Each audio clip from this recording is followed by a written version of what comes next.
All right, let's bring Amanda back in right now. She's got a very special guest. Hey, Amanda. That's right, Rob. We're lighting it up blue all month. April is National Autism Awareness Month, and joining us now, the first White House intern ever with autism, Xavier DeGroat. Welcome to Wake Up America, Xavier. Thank you, Amanda. Now, How Xavier, are you? I'm great. How are you doing over there? Great. Good to hear. Xavier, tell us what it was like working in the White House, and did you see President Trump often? I saw President Trump about 4 times while I was interning, and it was very much astonishing to be at the White House on a daily basis for 3 months. And I have learned a lot about how troubling it was last year with this COVID pandemic. We got a lot of requests for stimulus checks and a lot of issues facing with culture and the Black Lives Matter and so forth. And it was challenging with a lot of things being closed, but it was very much an excitement as I felt a lot more confident in myself, as I gained a lot more skills and learned a lot about how this troubling of politics is these days. Xavier, how did you get to be a White House intern? I know Mayor Rudy Giuliani very well, and he talked President Trump into meeting me here about 2 years ago in 2019, and I had a wonderful pleasure getting to know President Trump that way, as Rudy had talked to his son, Andrew Giuliani, who now works for you guys, has been very much a help on getting me into the White House by talking to the White House intern director. And I applied, and I got a response very shortly after that in September of last year.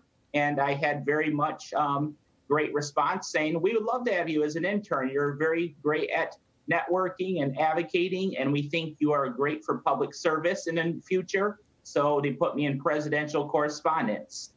Xavier, quite a story right there. Now, autism is something very near and dear to my heart. And I wanted to ask you, what was your motivation for getting into the White House administration? And not only that, public speaking here.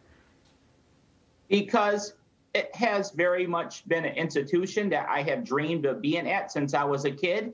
And since I faced challenges in high school, being called retarded and bullied a lot, I have been very motivated to make any disprovements and all the doubts that I have been given as a child by being labeled and being pressured a lot for being different than anyone else. But that didn't stop me from persisting to move forward towards my own dreams and my own fantasies that I had. But these days, I don't carry anything but my own heart with me everywhere I go, and I speak my own truth mind.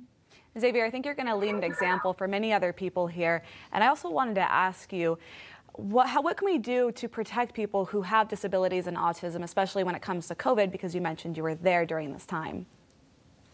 We need to let more resources be available and even open in person, because in person is primarily the thing that a lot of times people on a spectrum or even other sorts of disabilities need help with, because they might not be able to fully grasp how to read and cope with things that are being taught these days in the educational system.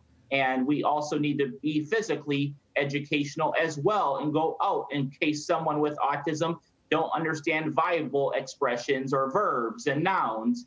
And I see too much of dependency on that in this education. We don't teach enough of students with autism and disabilities in general how the real workforce works in our economy.